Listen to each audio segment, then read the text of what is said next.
सो good morning everybody, myself Acharya Vishvendra. आज हम dimensional analysis के बारे में डिस्कस करेंगे। So let's begin with the topic. क्या नाम है बेटा टॉपिक का? बोलो बोलो बेटा। डायमेंशनल एनालिसिस है ना, कुछ नहीं है इसमें, जो हमने डायमेंशंस पढ़े हैं ना उसी का एप्लीकेशन है। बराबर, ठीक है जी। तो बेटा इसमें पहली बात है कि अगर हमारे पास ऐसा कोई एक्सप्रेशन है कि z is equal to x plus minus y. क्या है? z is equal to x plus minus y. Attentive हो बेटे। तो z एक physical quantity, x physical quantity है, y है। बात समझ आती है? जैसे मान लो मैं कहूं 5 kg प्लस 2 kg कितना? प्लस 2 kg कितना? बराबर है 5 लीटर प्लस 2 लीटर। और मैं पूछूं 5 kg प्लस 2 लीटर, मैं पूछूं 5 kg प्लस 2 लीटर कितना? कितना? लोचे वाली बात है, क्योंकि 1 kg है तो दूसरा लीटर है। माने हम उसी फिजिकल क्वांटिटी को जोड़ सकते हैं जिसके यूनिट्स और डायमेंशंस सेम हो। बराबर है। तो यहाँ पे क्या है, z is equal to x plus minus y.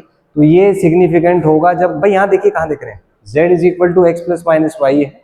तो ये सिग्निफिकेंट होगा जब x का डायमेंशन और y का डायमेंशन और z का डायमेंशन सेम होगा। ये बात समझ आती है?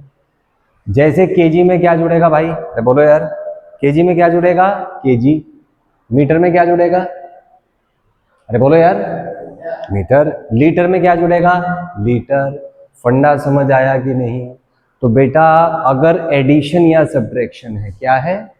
एडिशन या सब्ट्रैक्शन, तो क्या होना चाहिए? उनके डायमेंशंस सेम होने चाहिए। क्या होने चाहिए? उनके डायमेंशंस सेम। तो क्या फंडा आ गया? अगर ऐसा लिखा है z is equal to x plus minus y, तो ये चीज फिजिकली सिग्निफिकेंट होगी अगर x का डायमेंशन, y का डायमेंशन और z का डायमेंशन सेम होगा। ये बात समझ आती है? क्योंकि केजी में केजी जुड़ता है, माने यूनिट सेम है, और यूनिट सेम है तो डायमेंशन भी सेम होगा। ये बात समझ आती है कि नहीं? अरे बोलो यार, पक्का? इस पे क्वेश्चन बना लो। मान लो आपको कहते हैं कि x इज इक्वल टू है a plus b t. X is equal to कितना? a plus b t. एक्स है यहाँ पे डिस्टेंस, और जी t है यहाँ, x डिस्टेंस है। x क्या है यहाँ पे? डिस्टेंस। बराबर है। आपसे पूछा बताइए a का डायमेंशन क्या होगा? क्या पूछा है? a का डायमेंशन। तो क्या फंडा है बेटा?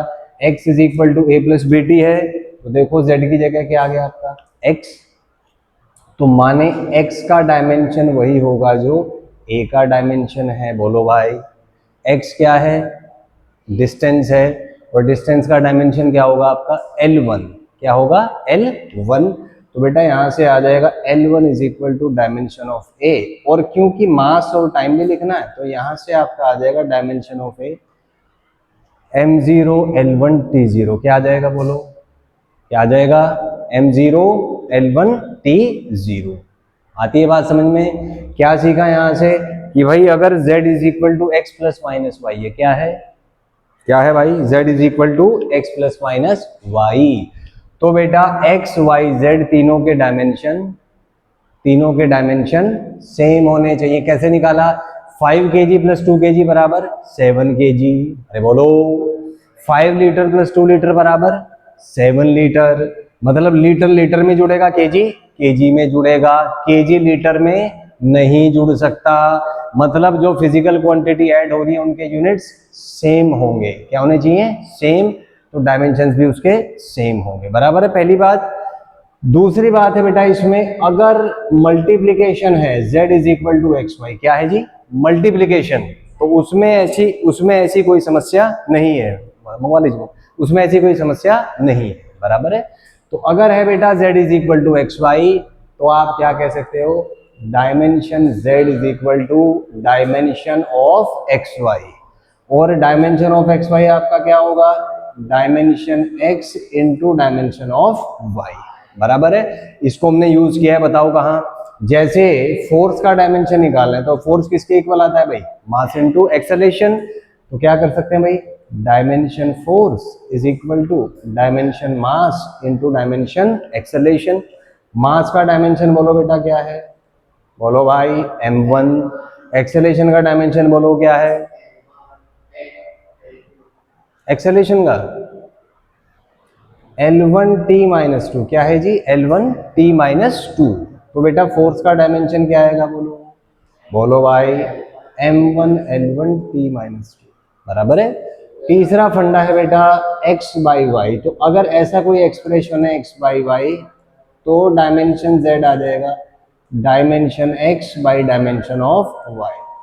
चौथा फंडा है अगर z है आपका e raise to power x, log x base e, sine x, cos x, tan x, इतने टाइप के ट्रिग्नोमेट्रिकल फंक्शंस हैं। तो इसका फंडा है कि x का जो डायमेंशन है वो डायमेंशन लेस होगा, m0 l0 t0 as well as z भी आपका डायमेंशन लेस होगा। तो मान लीजिए आपको, अच्छा एक चीज है, अगर z यहाँ पे होगा, मान लो एक फंडा और है, sine inverse x, cos inverse x, tan inverse x, तो यहाँ पे भी x और z दोनों बेटे डायमेंशनलेस होंगे, m0 l0 t0। सिक्स्थ और लास्ट में फंडा है, जितने भी नंबर्स हैं जैसे 2 है, 4 है, पाई है, e है, ये सारे के सारे डायमेंशनलेस होते हैं, m0 l0 t0। ये इसका सिक्स्थ पॉइंट है। So I hope you get the point. So this is called dimensional analysis, जिसमें हमने स्टार्ट किया कि अगर a plus minus b x plus minus y form का कोई रिजल्ट है तो ये फिजिकली सिग्निफिकेंट होगा अगर x, y और z तीनों के डायमेंशन सेम होंगे। मल्टीप्लिकेशन डिवीजन में ऐसा कोई कंपल्शन नहीं है, आप सिंपल अलजेब्रा यूज करें। फिर डिवीजन है तो सिंपल डिवीजन यूज करें। फिर यहाँ पे एक्सपोनेंशियल, लॉगरिथम और ट्रिग्नोमेट्रिक फंक्शन की आर्ग्यूमेंट्स और रिजल्ट्स डायमेंशनलेस होते हैं। साइन इनवर्स है वो भी डायमेंशनलेस होगा, और लास्ट में जो प्योर नंबर्स है वो भी डायमेंशनलेस होते हैं। So if you have any doubt you can ask in the comment section. Thank you and have a nice day.